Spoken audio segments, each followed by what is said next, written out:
आज का जो टॉपिक ये थोड़ा महत्वपूर्ण टॉपिक है तो आसान, परंतु इसके जो टर्म्स और टर्मोलॉजी हैं वह साउथ इंडियन हैं। आप कह सकते हैं कि तमिल भाषा के हैं, इसलिए वह आपके लिए थोड़ा टफ लगेंगे। क्यों? क्योंकि तमिल आपकी जुबान नहीं है। फिर भी मैं आपको यहाँ हेल्प करूँगा, थोड़ा सा आप ध्यान दीजिएगा और इस टॉपिक को स्लो मतलब धीमी गति से आप इसका अध्ययन करें। तो सबसे पहली चीज हमारे सामने एक प्रश्न आता है कि संगम राजवंश इसने कहाँ शासन किया है, मतलब कहाँ इसने शासन किया। तो आप कहोगे कि सर इन्होंने जिस भूभाग पर शासन किया है उसे तमिलकम कहा जाता है।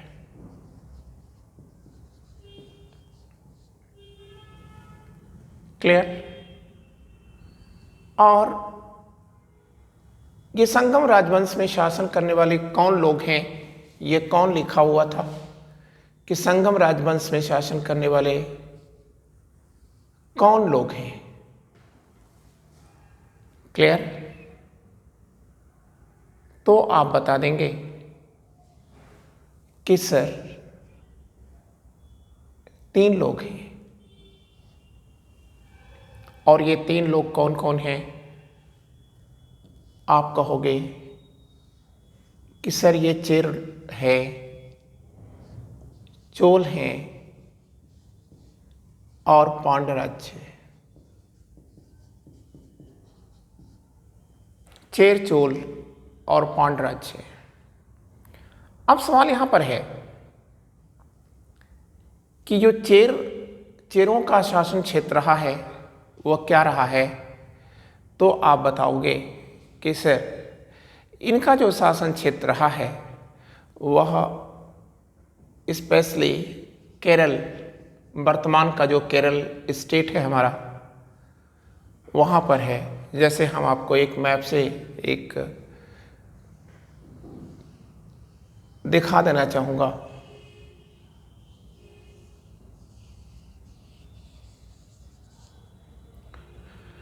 तो अगर आप इस मैप को देख रहे होंगे तो ये जो हिस्सा है आपका, ये हिस्सा जो है ये केरल है और यही है, इस पर शासन कभी किया था चेरों ने।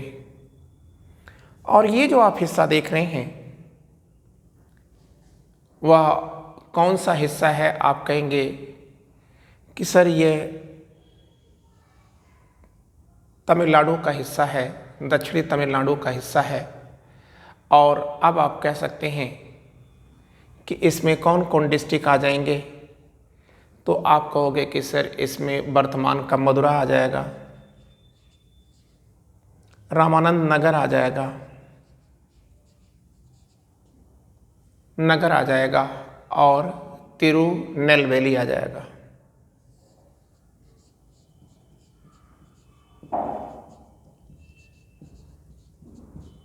वेली, यही जो डिस्ट्रिक्ट हैं वर्तमान के तमिलनाडु के, यही कभी पांड्य राज्य के नाम से जाना जाता था। अब जहाँ तक बात आई चोलों की, ये मैटर बीच से छूट गया था कि जहाँ तक बात आई कि चोलों का शासन क्या है, तो आप कहोगे कि सर चोलों का जो शासन क्षेत्र है वह वर्तमान का आंध्र प्रदेश और तेलंगाना का क्षेत्र है। कुछ भाग इसके कर्नाटक के भी हैं। ठीक है, तो आंध्र प्रदेश, तेलंगाना और कर्नाटक के क्षेत्रों में कभी शासन करने वाला जो राजवंश हुआ करता था उसे हम लोग चोल कहते हैं। क्लियर? तो और ये जो पूरा क्षेत्र है, ठीक है, ये जो पूरा क्षेत्र है, यही जो पूरा क्षेत्र है ये है तमिलकम। तमिलकम, तो तमिलकम में आपने देखा कि कितने राजवंशों ने शासन किया है। आप कहोगे कि सर 3 राजवंशों ने, ठीक है, शासन किया है। क्लियर? अब हमारे सामने एक प्रश्न उत्पन्न होता है कि संगम क्या है। ठीक है, तो संगम जो वर्ड आता है हमें उसके बारे में जानना है। तो बच्चों, संगम का मतलब होता है, वर्डली मीनिंग है, शाब्दिक अर्थ होता है, इसको हटा देते हैं, फिर जब जरूरत पड़ेगी तो हम लोग पुनः स्केच कर लेंगे। देखिए, अब जो संगम राजवंश है इसमें संगम क्या है, तो हमने आपसे कहा कि सबसे पहले आप इसका वर्डली मीनिंग जानिए, शाब्दिक अर्थ जानिए। इसका शाब्दिक अर्थ हम लोग ऐसे लिखें, संगम। तो अगर आपसे पूछा जाता है तो आप कहोगे कि सर यह तमिल शब्द है और इसका मतलब होता है मिलन। मिलन, ठीक है, मिलन या यूनियन भी आप कर सकते थे। और फिर होता है घोष्ठी, असेंबली भी कर सकते थे। एक और मतलब होता है वर्डली मीनिंग, परिषद भी होता है, काउंसिल भी होता है। ठीक है, काउंसिल या परिषद होता है। अब बच्चों, हमारे सामने एक प्रश्न आता है कि यह किसका मिलन है। यहां प्रश्न कर लेंगे, किसका मिलन है, ठीक है, और क्यों मिलन है, ठीक है, कहां मिलन है। क्लियर? अब आप सोचते होंगे कि कब को भी बताया जाए, तो सॉरी, कब तो नहीं बताया जा सकता। ठीक है, क्यों नहीं बताया जा सकता? क्योंकि यह हाईली कंट्रोवर्शियल मैटर है और कंट्रोवर्सी आपका विषय नहीं होता। तो अब सवाल इसका है कि यह किसका मिलन है, तो आप कहोगे कि सर तमिल भाषा के कवियों, पोएट, कवियों और साहित्यकारों का मिलन है सर। तो ये किसका मिलन है? किसका मिलन है? तो आपने देखा कि यह कवियों का मिलन है, यह साहित्यकारों का मिलन है। क्लियर? अब ये मिलन क्यों है?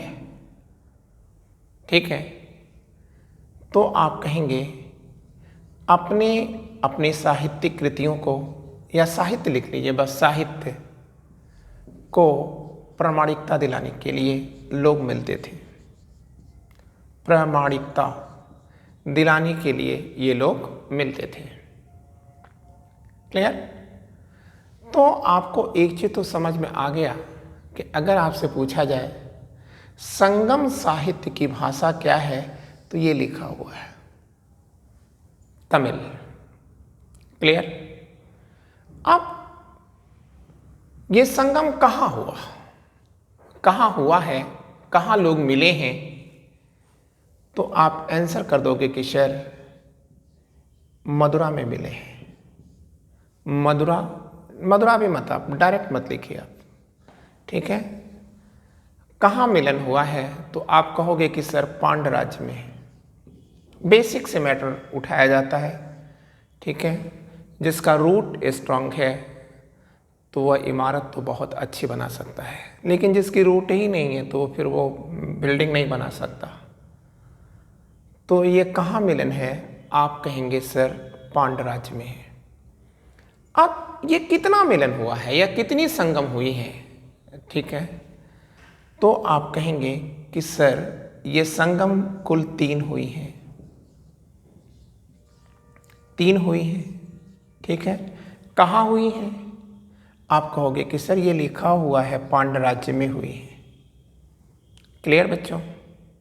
अब हमारे सामने एक प्रश्न आता है कि ये जो संगम 3 हुई हैं, कहाँ हुई हैं, किसने इसकी अध्यक्षता किया है और इसके बारे में जानकारी कैसे मिलती है और यहाँ पर क्या क्या उपलब्धियाँ होती हैं, ठीक है ना। तो इतना मैटर हमको जानना था। आपको ये चीज़ समझ में आ गया। हमने कुछ नहीं कहा है, हमने बस ये लिखा हुआ है, इसी को देखा है और इसी को बोल दिया है।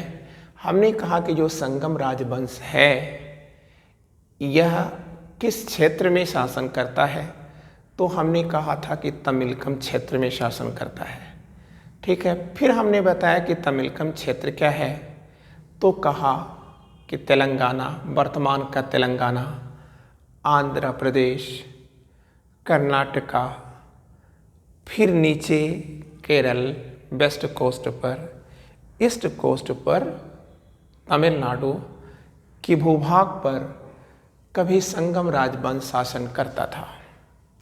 और इस संगम राजवंश में 3 वंशों ने शासन किया है। पश्चिम तट पर अर्थात केरल तट पर, ठीक है, या मालाबार तट पर चेरों ने शासन किया था और कोरामंडल तट पर अर्थात तमिलनाडु के क्षेत्र में, ठीक है, पांड्यों ने शासन किया है, पांड्य राजवंश ने शासन किया है। तो अभी हमने आपको सब बता दिया था। फिर अब हमारे सामने ये प्रश्न आता है कि अगर ये संगम हुई है तो कहाँ हुई है, तो आप कहेंगे एक ही राज्य इसको आयोजित करता है और वह राज्य है पांड्य, दूसरा कोई इसका आयोजन नहीं करता, ठीक है। तो अब पांड्य राज्य में हुए हैं और कितने हुए हैं, 3 हुए हैं, ठीक है। तो बच्चों थोड़ा आप याद रखिएगा, ये जो हम मैटर आपको बताने जा रहे हैं, तीनों संगम की बात करेंगे, तो आप उसको ऐसे भी लिख सकते थे, ठीक है। संगम राजवंश के इतिहास को जानने का स्रोत क्या है, ठीक है। देखिए आप लिख लीजिएगा, स्रोत हमने लिख दिया, तो आप समझ रहे हो क्या स्रोत लिखेंगे, इतिहास जानने के स्रोत, ठीक है। तो उसमें इतिहास जानने के स्रोत में हम तीनों संगमों का भी नाम लिखेंगे, ठीक है, क्योंकि अगर वो संगम लिटरेचर न होते तो हमें संगम राजवंश के बारे में जानकारी भी न मिल पाती, ठीक है। तो आइए हम देखते हैं, ठीक है, संगम जो हुए हैं वो कौन हुए हैं। तो प्रथम संगम मतलब फर्स्ट, ये लिख दिया फर्स्ट संगम, ठीक है। फिर हम यहाँ कर देते हैं कि यह कहाँ हुआ था, तो आप कहोगे कि सर मदुरई में हुआ था। मदुरई किसकी राजधानी है, आप कहोगे कि सर पांड्य राज्य की राजधानी है। और मदुरई, ठीक है, किस नदी के तट पर बसा हुआ है, आप कहोगे कि सर बेगई नदी के तट पर बसा हुआ है, बेगई नदी के तट पर बसा हुआ है। और यही बेगई नदी आज भारत की सबसे दक्षिण में अर्थात दक्षिणतम रिवर है, ठीक है, क्लियर। तो आप ज्योग्राफी पढ़ेंगे तो वहाँ आपको ये चीज़ें मिलेंगे। तो फर्स्ट संगम ये मदुरै में हो रहा है। मदुरै क्या है? आप कहोगे कि सर ये पांडवों की राजधानी है। किस नदी के तट पर है ये मदुरै? आप कहोगे कि सर वेगई नदी के तट पर है। वेगई नदी क्या है? आप कहेंगे आधुनिक भारत की दक्षिणतम नदी है। ठीक है, क्लियर है ना? ये इतना क्लियर हो गया। अब आगे जाओ। ठीक है, ये जो पहली बैठक हुई थी या पहली संगम हुई थी, इसकी अध्यक्षता किसने किया था? आप कहोगे कि सर अध्यक्षता अगस्त ऋषि ने किया है। ऋषि मतलब टीचर। ठीक है, क्लियर। तो अगस्त ऋषि ने किया है। क्लियर। अब आप रुक जाओ यहाँ और मैटर को हाईलाइट कर लेना यहाँ। ठीक है, तो अगस्त ऋषि में आपको क्या क्या चीज जानना है, ठीक है ना? तो यहाँ साइड में करते जाओ। ठीक है, अगस्त ऋषि ए पॉइंट कर लो, ए पॉइंट। तो अगस्त ऋषि के बारे में क्या जानना है? पहली बात तो आपको याद रखना है कि अगस्त ऋषि को फर्स्ट वेदमार कहा जाता है। फर्स्ट, पहला वेद मार कहा जाता है। ठीक है, और दूसरा पॉइंट है वो क्या है कि अगस्त ऋषि का मंदिर कहाँ है? आप कहोगे मंदिर, अगस्त ऋषि का मंदिर टेम्पल कहाँ है? आप कहेंगे कि अगस्ता मलाई की पहाड़ियों पर है। अगस्ता मलाई की पहाड़ियों पर है। इन्हीं के नाम पर इस पहाड़ी का नाम है अगस्ता मलाई। ठीक है ना? अब एक बात आता है कि वेदमार्ग क्या है? आप कहेंगे उत्तर भारत से दक्षिण भारत को जाने वाले लोगों को, मतलब नॉर्थ टू साउथ जिन्होंने गमन किया है या पारगमन किया है या गए हैं, उन्हीं को वेदमार्ग कहा जाता है। ठीक है, तो पहला व्यक्ति कौन है जो उत्तर से दक्षिण को गया था या दक्षिण भारत को गया था? आप कहोगे कि सर ब्राह्मण अगस्त गए थे। तो उत्तर भारत से दक्षिण जाने वाला कौन था? आप कहेंगे एक ब्राह्मण था। दो बातें आपको जानकारी मिली। और इनको क्या कहा जाता था? वेदमार्ग कहा जाता था, उत्तर से दक्षिण जाने वाले लोगों को। ठीक है, और इनके नाम पर क्या पहाड़ी का नाम है वो देखिए ये लिखा हुआ है। और अगस्ता मलाई में, ठीक है, अगस्त ऋषि का मंदिर है। ठीक है, तो ब्राह्मणों के नेतृत्व में ये गया था। ठीक है, कहाँ? दक्षिण भारत में। कौन? उत्तर भारत के लोग, ब्राह्मण गए थे। और एक चीज याद रखना बच्चों कि जब ब्राह्मण गए तो ब्राह्मणों ने वहाँ पर सर्वाधिक सम्मान प्राप्त किया। ठीक है, इनको बहुत सम्मान मिला, लेकिन इन्होंने क्या किया? अपने सम्मान का दुरुपयोग किया।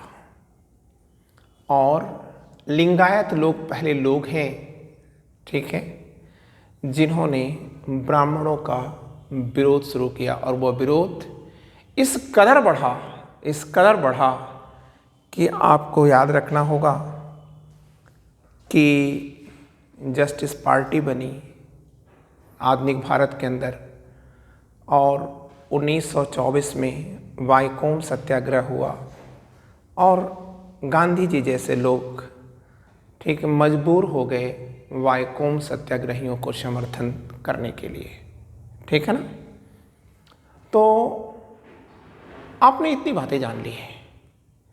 अब अगर आपसे पूछा जाता है कि आप ये बताओ इस संगम में, पहला जो संगम है, इसका साहित्य क्या है? भाई संगम क्यों होते थे?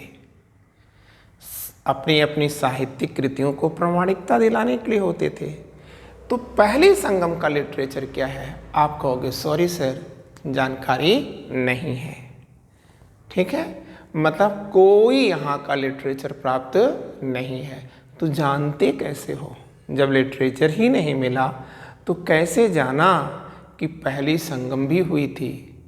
तो आप कहेंगे सर, ठीक है, इरेनार। देखिए, ई रे नार, हम बहुत स्लो चल रहे हैं।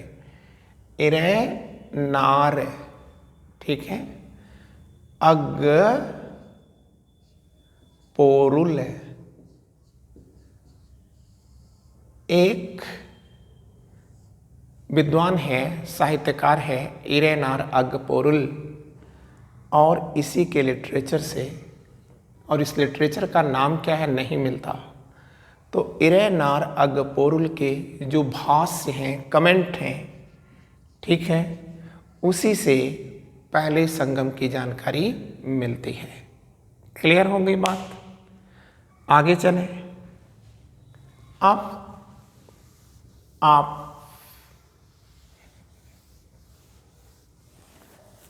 दूसरी संगम हेडिंग डाल दीजिए।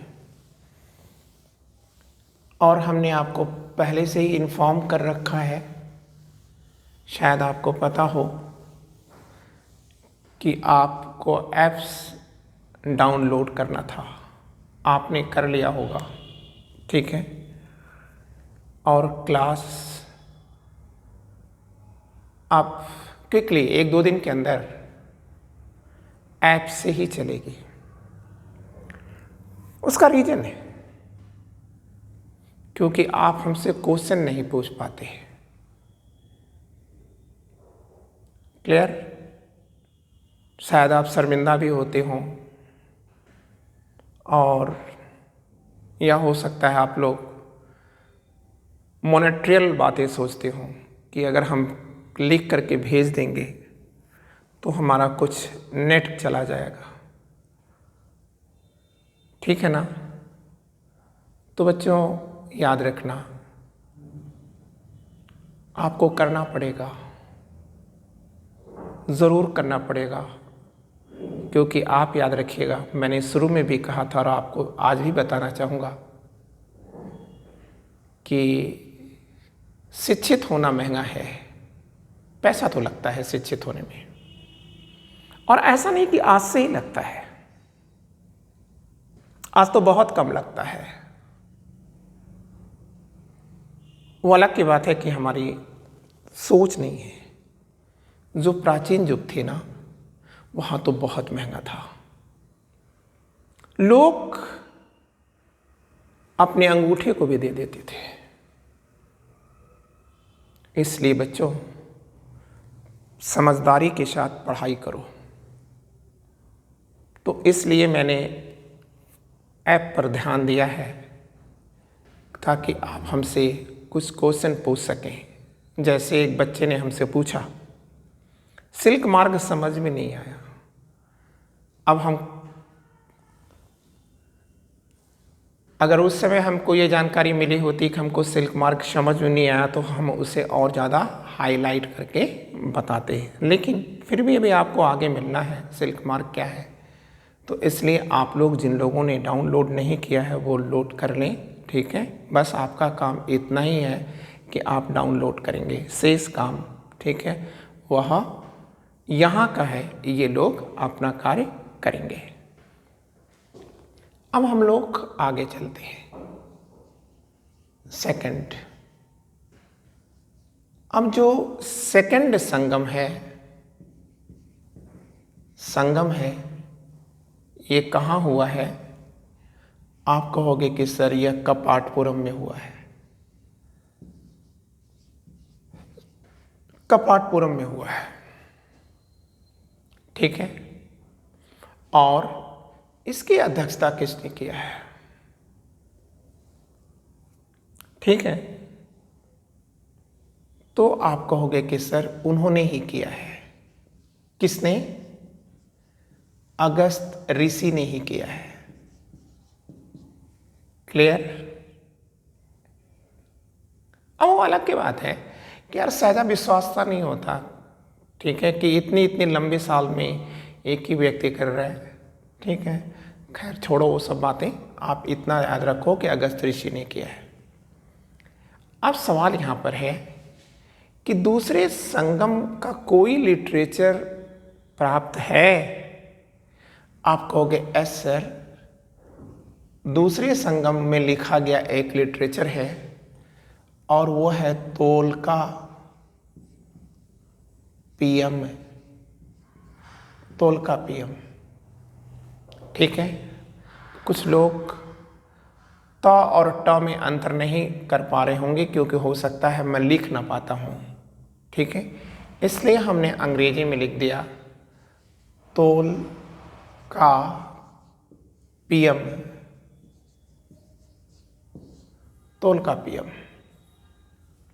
ठीक है, और जो तोलका पीएम का लेखक है वह कौन है? तो आप कहोगे ये पीएम के स्थान पर, यहाँ म के स्थान पर र कर लो। तोलका पीएम का लेखक तोलका पियर है, और ये जो तोलका पियर है अब तो हमको फिर हटाना पड़ेगा। अब ये देखो, ये तोलका पीएम हमने फिर से कर दिया। तोलका पीएम का लेखक तोलका पियर है, तोलका पियर है। अब ये जो तोलका पीएम है इसके विषय वस्तु क्या है, मतलब किस विषय पर लिखी गई ये किताब है?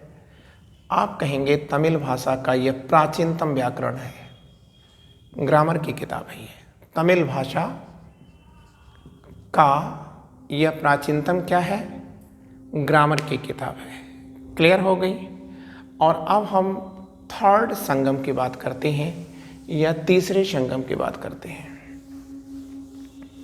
तो अगर हम तीसरे संगम की बात करें, थर्ड संगम या तृतीय संगम,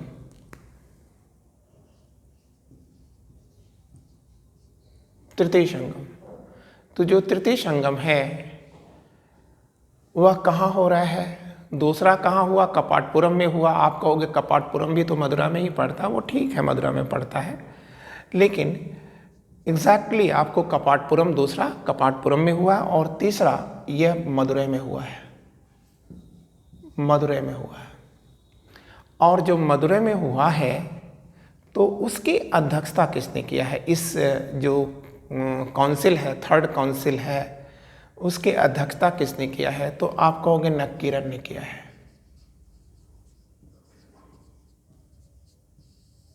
नक्कीरर। वर्तमान में नक्कीरर क्या है? आप कहेंगे कर्नाटक के प्रसिद्ध साहित्यकार वेणुगोपालन की मैगजीन है वर्तमान में। तो तृतीय संगम मदुरै में हो रहा है, इसकी अध्यक्षता कौन कर रहे हैं? नक्कीरर कर रहे हैं। ठीक है, और फिर हमको यहाँ पर एक चीज़ याद रखना है कि तीसरे संगम के जो लिटरेचर हैं या साहित्य हैं वे कौन कौन हैं। तो देखिए, जो तीसरा संगम है उसके जो लिटरेचर्स हैं वो थोड़ा टफ है, नाम टफ है, उसको थोड़ा ध्यान से पढ़ना पड़ेगा। एक है पत्तू पातू, पत्तू पातू। ठीक है, एक हो गया। दूसरा हो गया एट्टू। ठीक है, मतलब एट्टो, एट्टो। फिर क्या है? आप कहेंगे टोकई, टोकई। ये थोड़ा टफ ज़्यादा हो गया, इसलिए हम इसको अंग्रेजी में लिखते हैं। क्या है ये? एट्टू, यू। फिर क्या है? टो का ई। तो पत्तू पातू, एट्टू, टोकई, और तीसरा है पथी नने किल कनक्कू। पथी नने किल कनक्कू, कनक्कू, कनकू। ठीक है, तो ये एक लिटरेचर है। ठीक है, जिसमें लिटरेचर में देखिए ये 10 ग्रामीण गीत हैं ठीक है, अभी हम आगे चल के बताएंगे। लेकिन ये पथिन निखिल कनक को, ठीक है, आप याद रखिएगा, एक ऐसी स्त्री की दास्तान है जो सोने से प्यार करती है, और सोने से प्यार करने वाली स्त्री सदैव दुर्भाग्यशाली होती है, क्योंकि आगे चलेंगे तो हम लोग चर्चा करेंगे। ठीक है, और अभी आपको एक और लिटरेचर पढ़ना होगा, और वह है तिरुकुराल। तिरुकुराल, और ये जो तिरुकुराल है इसका लेखक मिलता है, और इसका लेखक है तिरुवल्लुवर। तिरुवल्लुवर।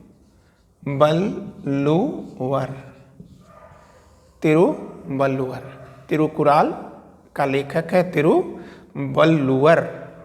अब इसको हाईलाइट कर दीजिएगा। तिरुकुराल किस बात पर लिखी गई है, किस पॉइंट पर लिखी गई है?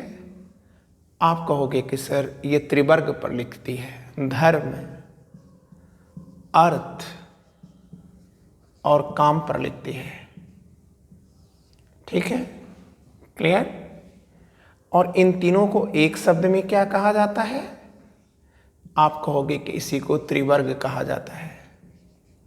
त्रिवर्ग, ये हर आदमी को करना पड़ता है। ठीक है, धर्म, अर्थ और काम। क्लियर?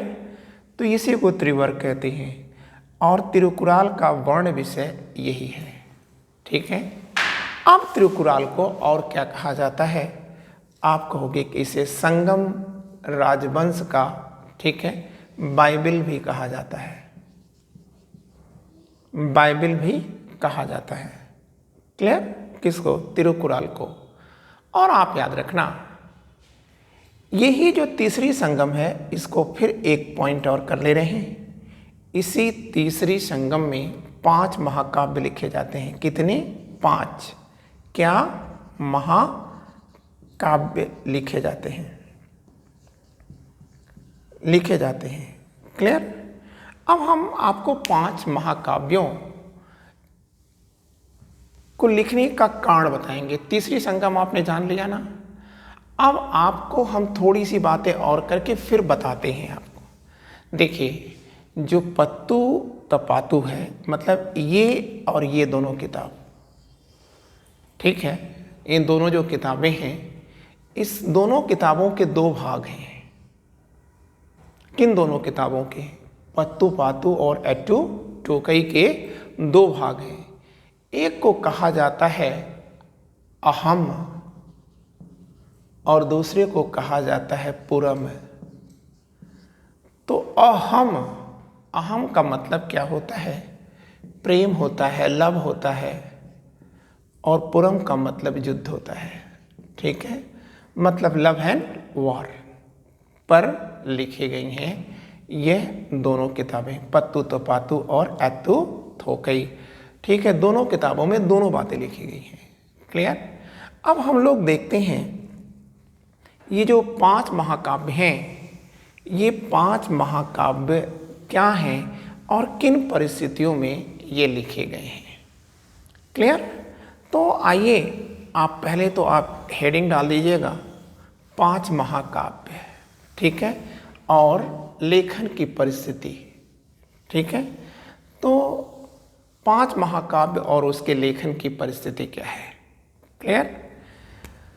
तो किन परिस्थितियों में यह लिखा गया है?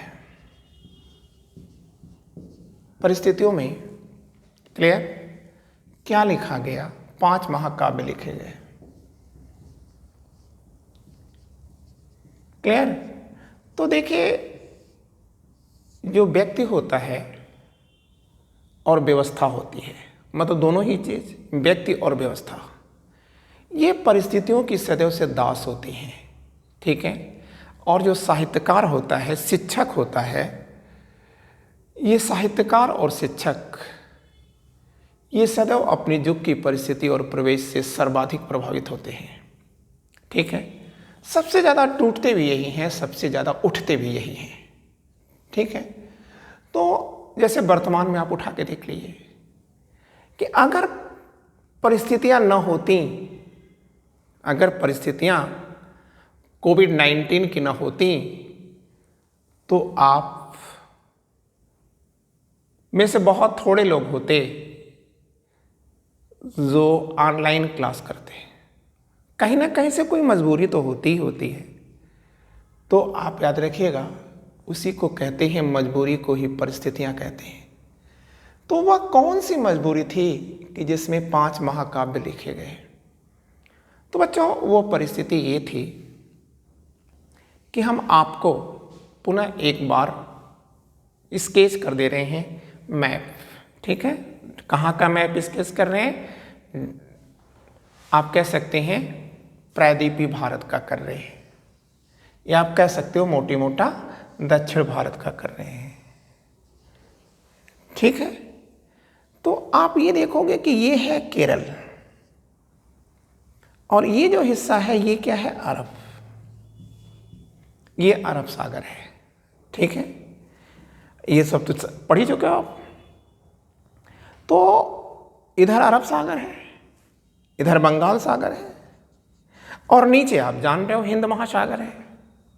तो इसका मतलब ये है कि प्रायद्वीप है ये ना, तो 3 ओर सागरों से घिरा हुआ ये, चाहे समुद्रों से घिरा हुआ है। तो ऐसे जो क्षेत्र होते हैं वह व्यापार के लिए सर्वोत्कृष्ट दशाओं का निर्माण करते हैं। ठीक है, तो अब यहां से जो ट्रेडर निकलेगा, व्यापारी निकलेगा, समुद्र में निकलेगा। तो समुद्र में जो निकलने वाला व्यापारी है यह एडवेंचरस होगा। मतलब एडवेंचरस मतलब साहसी होगा। साहसी का मतलब, और साहसी कौन होगा? यंग होंगे, नौजवान होंगे। क्लियर? तो जब ये आप पढ़ क्या रहे हो कि 5 महाकाव्य लिखने की परिस्थितियां क्या हैं, तो आप ये देखो कि वो कौन सी परिस्थिति थी जिसके कारण ये 5 लिटरेचर लिखे गए। तो देखो, अब ये यहां से शिप निकलेगी। जब ये शिप निकलेगी तो बहुत दूर जाएगी। कहां जाएगी? यह रोम को जाएगी। क्लियर? तो जब ये रोम को जाएगी तो यहां जाने में बहुत समय लग जाएगा, लगभग 6 महीने लग जाएगा। और जब ये 6 महीने समुद्रों में जाएगा तो ये रोम पहुंचेगा। फिर ये अपने साथ गुड्स लेके जा रहा है, माल लेके जा रहा है, मसाला लेके जा रहा है, मलमल लेके जा रहा है। ठीक है, स्पेशली मसाला यहां से लेके जाएगा। तो अब मोती लेके जाएगा, मसाला लेके जाएगा। ठीक है ना। अब ये यहां बेचने में भी तो समय लगाएगा, और जब यहां बेचने में समय लगाएगा तो आप याद रखिएगा कि फिर रोम में जो वीमेन हैं, औरतें हैं, ठीक है, इन औरतों से ये क्या करेगा? ठीक है, फिजिकली ये अटैच कर जाएगा, मतलब इसका शारीरिक संबंध डेवलप कर लेगा। और जब ये शारीरिक संबंध डेवलप कर लेगा, ठीक है, तो अब यह व्यापारी अपने घर को भूल जाएगा, ये अपने घर को नहीं लौट पाएगा। अब जब ये घर को नहीं लौटा तो इसका घर क्या होगा? ठीक है, लोग इंतजार ही करते रह जाएंगे और ये उजड़ जाएगा। पैसा जरूर आएगा, पैसा तो भाई ये ट्रेडर है, पैसा तो भेजेगा, लेकिन इसके बावजूद भी ये फैमिलियां यहां पर क्या होंगी? ठीक है, ये बदनसीबी के जीवन को जिएंगे। अब आपके मन में ये प्रश्न आ रहा होगा कि आखिर ये ट्रेडर, ठीक है, ट्रेडर मतलब क्या हुआ? आप कह सकते हैं कि एक चलने फिरने वाला एक ट्रेडर, ये आखिर यहाँ कैसे घुस गया? इनके घरों में कैसे घुस गया? इनके सैन्य कक्ष में कैसे घुस गया? क्योंकि ये रोम के लोग ये उत्तर भारत में हैं, ठीक है, और उत्तर भारत में ईरान है, रोम है, ये यहाँ के लोग उत्तर भारत में विजय कर रहे हैं, और विजय करने के बाद क्या कर रहे हैं? अपनी अपनी यहाँ पर सत्ता स्थापित कर रहे हैं। तो यहाँ का जो नौजवान पुरुष है वह उत्तर भारत में है, या तो राज्य बना रहा है, या यहाँ पर इसकी सुरक्षा कर रहा है, या मार दिया गया है। तो यहाँ पर इसका मतलब यहाँ पर किसकी बहुलता हुई? आप कहेंगे नवयुवतियों की बहुलता होगी। और जब नवयुवतियों की बहुलता होगी तो अब इनको सफलता मिल जाएगी कि नहीं मिल जाएगी? ठीक है। तो अब एक चीज़ आपने इतना समझ लिया ना, तो अब आप एक बात बताओ, जो शिक्षक है वहाँ का, जो साहित्यकार है वहाँ का, वह अपनी इस उजड़ते हुए परिवार को तो देख रहा है। संपदा अलग की बात है, संपदा तो बहुत आई यहाँ, सोने की चिड़िया में बदलेगा ये, लेकिन यहाँ परिवार तो उजड़ रहा है ना। तो इसी उजड़ते परिवार को रोकने के लिए 5 महाकाव्यों की रचना की गई है। ठीक है। आपको कुछ भी समझने की, कोई मेहनत करने की जरूरत नहीं है। बस आप ये उठाओ और यहाँ एक छोटी सी जहाज बनाओ और ये दिखा दो, ये देखो ये गया, ठीक है, फिर ये इधर दिखा देना, फिर इधर दिखा देना। और हो सकता है कि हम कुछ चीज़ें न बताना चाहते हों, आप उसे समझ लेना कि हम क्या कहना चाहते थे जिसे हम नहीं कह पाए। ठीक है। और वो चीज़ आप लोग समझने में सक्षम हो। ठीक है। और यही कारण है कि जब प्लिनी अपनी नेचुरल हिस्टोरिका लिखेगा, प्लिनी नेचुरल हिस्टोरिका लिखेगा, तो उसमें वो विलाप करता है, रोता है। विलाप करता है मतलब रोता है। और रोते समय वह कहता क्या है कि आज रोम उजड़ चुका है, आज रोम उजड़ चुका है। और यह रोम उजड़ा कैसे? इन रोमन औरतों के कारण। ठीक है। क्योंकि इनकी जो विलासिता थी, वही अगर विलासिता न होती तो भारतीय ट्रेडर्स इनके सैन कक्ष में न जाता और वहाँ की अस्मिता या इज्जत आबरू, ठीक है, रोम के चौराहों पर नीलाम न होती। ठीक है। ये कौन लिख रहा है? प्लिनी लिख रहा है। आप पढ़ चुके हो प्लिनी नेचुरल हिस्टोरिका में। ठीक है। तो आपने ये चीज़ देखा। आप रोकना है ना, समाज को रोकना है ना कि हमारा जो समाज है, हमारे जो बच्चे हैं वह भटके ना। ठीक है। तो इसके लिए कुछ लिटरेचर लिखे जाए। और ये लिटरेचर कैसे लिखे जाए? कविता के रूप में लिखा जाए। ठीक है। चटकारे लगा करके लिखे जाएं ताकि लोग इसे पढ़ें। ठीक है। तो अब ये 5 महाकाव्य कौन कौन है? तो देखो, ये 5 महाकाव्यों में पहला महाकाव्य है शिल्पादिकारम। और जो शिल्पादिकारम है, ठीक है, इसमें आप याद रखोगे कि शिल्पादिकारम का शाब्दिक अर्थ क्या होता है। तमिल शब्द है ये, और इसका मतलब होता है नुपुर। नुपुर, नुपुर का मतलब होता है पायल। कैसा नुपुर है? आप कहेंगे रत्न जड़ित है, रत्न जड़ित है। ठीक है। तो आप याद रखिएगा, पायल, नुपुर मतलब पायल। तो देखो, ये जो नुपुर है यह रत्न जड़ित है। और बच्चों याद रखना, ठीक है, कि पायल आपने देखा होगा कि पायल में कहीं सोने का पायल आपने नहीं देखा होगा। तो अगर पायल में या नुपुर में अगर रत्न जुड़ा है तो यह एक स्त्री की बदनसीबी की जबरदस्त दास्तान है ये। तो शिल्पादिकारम का शाब्दिक अर्थ आपने समझ लिया क्या हुआ? तो आप कहेंगे कि शिल्पादिकारम का मतलब हुआ रत्न जड़ित पाजेब या नुपुर या पायल। ठीक है। अब ये लिखवा कौन रहा है? इसे लिखवा कौन रहा है? ठीक है। तो कोई राजा ही तो लिखवाएगा, राजकुमार लिखवाएगा। आप कहेंगे चेर राजवंश का या केरल का, चेर राजवंश का एक शासक है सेनगुटवन।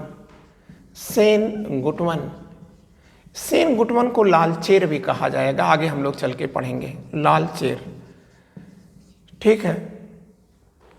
तो सेनगुटवन या लालचेर ने ही इसे लिखवाया है। और किससे लिखवाया है? अपने भाई से लिखवाया है। और इनका भाई सेनगुटवन का भाई कौन है? आप कहोगे कि सर इलंगो आदिगल है, इलंगो आदिगल।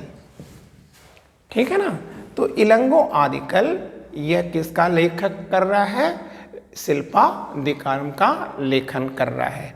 एग्जैक्टली यह है क्या इस किताब के अंदर या महाकाव्य के अंदर क्या बताया गया है? तो हम बहुत ही शार्ट में जितनी ज़रूरत है बस उतनी बातें करते हैं। लेकिन आप आगे जाएं, इसके पहले आप याद रखेंगे कि जो इलंगो आदिगल है यह किस धर्म का है? आप कहेंगे सर ये जैन धर्म का है, और जैन धर्म के इसी अनुयायी ने, ठीक है, पहले तमिल महाकाव्य को लिखा था। पहला तमिल महाकाव्य क्या है? आप कहेंगे शिल्पादिकारम है। अब शिल्पादिकारम में ये लिखने की क्या कोशिश करता है? देखिए, यह समझाने की कोशिश कर रहा है। क्या समझाने की कोशिश कर रहा है? देखिए, शिल्पादिकारम का जो नायक है वह कोवलन है। शिल्पादिकारम का जो नायक है वह कौन है? आप कहोगे कोवलन है। और ये कोवलन क्या है? आप कहोगे कि सर यह जो है richest trader of Sangam dynasty है, मतलब संगम युग का सबसे धनवान व्यापारी है। कौन? कोवलन। और कोवलन की जो शादी होती है, विवाह होता है, वह एक लेडी से होता है और उसका नाम क्या है? आप कहोगे कनग्गी। आज भी आप अगर तमिलनाडु के दौरे पे जाते हैं तो आप वहाँ पर देखेंगे कि कनग्गी को आज एक देवी के रूप में वहाँ पूजा जाता है।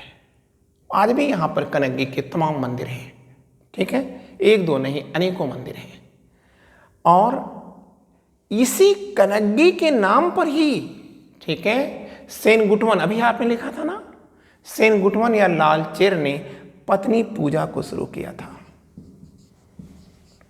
अब पत्नी पूजा मतलब एक ऐसी पत्नी, ठीक है, जिसने यह सिद्ध कर दिया कि अगर स्त्री में सतित्व है, ठीक है, तो वह महान से महान उपलब्धियों को होल्ड कर सकती है।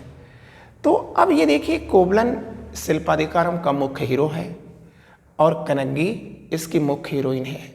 लेकिन कोवलन और कनग्गी की जो लाइफ है ये बहुत हैप्पी लाइफ चल रही है, लेकिन ग्रह लग जाता है। क्या? इस कोवलन और कनग्गी के बीच में एक बाजारू लड़की का प्रवेश होता है।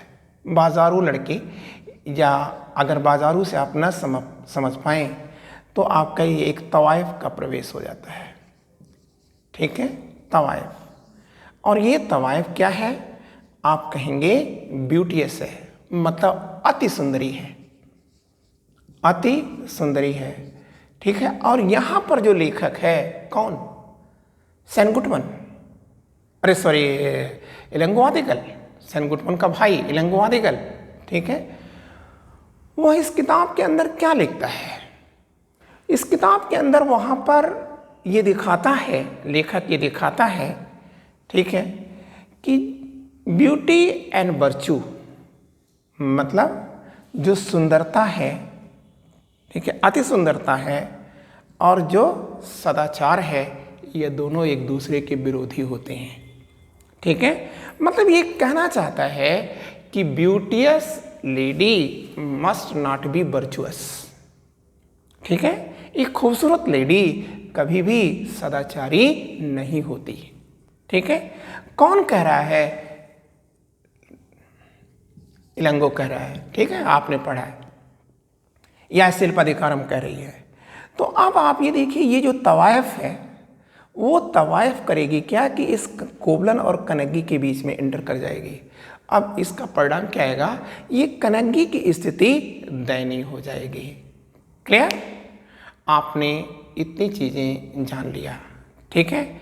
और अब आपको जो अगली बात करनी है वो बात करनी है शिल्पादिकारम में। अब आपको आगे जानने की जरूरत ही नहीं है, ठीक है। यह एक महाकाव्य है, तो उस महाकाव्य को इतना तो न बताया जा सकता और बताना भी बेवकूफ़ी भरा काम है। तो अब आप दूसरा महाकाव्य लिखे और वो है मणिमेखलाई। ठीक है, जिसे आप लोग हिंदी मीडियम के लोग क्या करते हैं, मणिमेखला मेखला पढ़ते हैं। तो आप याद रखिएगा उसका शुद्ध नाम क्या है, मणिमेखलाई। मेखलाई, क्लियर। तो अब जो चूंकि हिंदी मीडियम में लिखा मिलता है मणिमेखला, तो आप चाहो तो लिख लो, लेकिन गलत है, ठीक है ना, मणिमेखला। क्लियर, ये है शुद्ध रूप। मणिमेखलाई है कौन? तो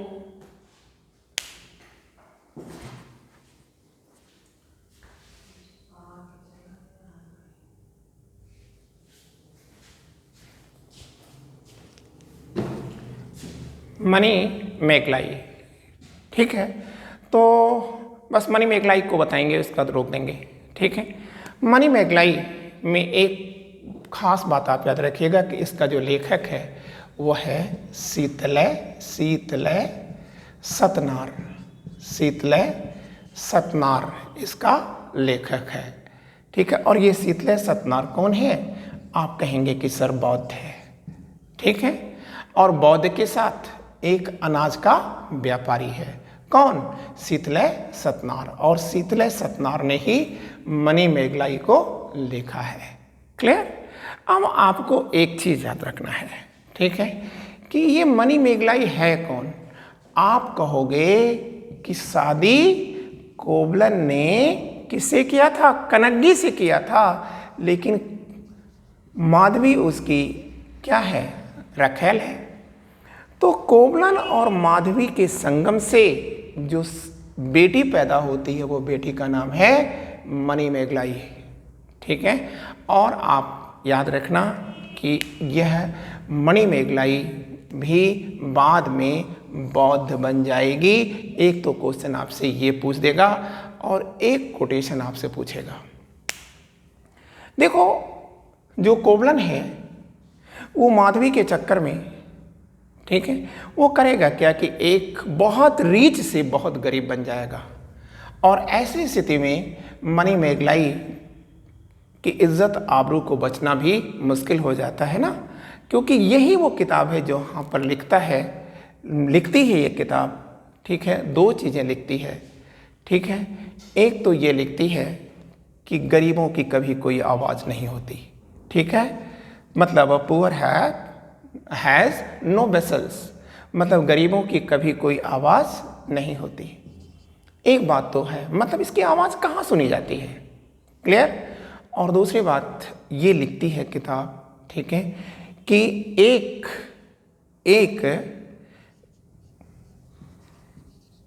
गरीब या कमज़ोर पिता की खूबसूरत बेटी कभी उसकी खुशी का कारण नहीं बनती, अपितु वह उसके मौत का पैगाम बनती है, ठीक है। तो ये किताब बहुत कुछ अटैक करेगी, ठीक है।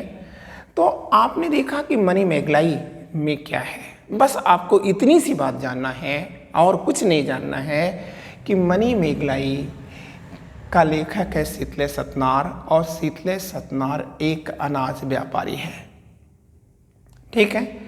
और अनाज व्यापारी के साथ साथ वो बौद्ध मतावलंबी है।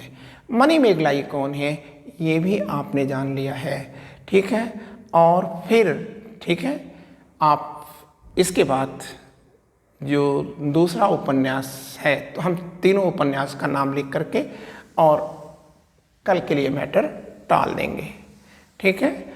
और तीसरा जो उपन्यास है, अरे सॉरी, महाकाव्य है, मैं उपन्यास बोल गया गलत चीज से, जीवक चिंतामणि है। जीवक चिंतामणि है। और ये इसका जो लेखक है वो है तिरुटक्कदेवर।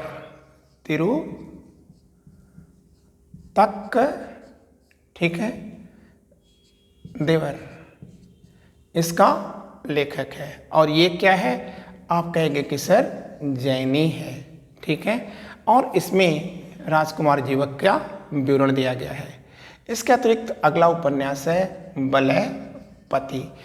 यह इसका जो लेखक है नहीं पता, लेकिन इसमें जो विवरण दिया गया है वो जैन धर्म से दिया गया है, तो इसका मतलब यह किताब जैन धर्म को डेडिकेटेड है। और अंतिम महाकाव्य है कुंडल केसी, और इसका भी लेखक नहीं पता, ठीक है, लेकिन यह किताब बौद्ध धर्म को डेडिकेटेड है, मतलब बौद्ध धर्म की को यह सुपुर्द है, ठीक है। फिर आप याद रखेंगे कि जो स्रोत चल रहा है, स्रोत को कंप्लीट कर देते हैं, 2 मिनट लगेगा, ठीक है।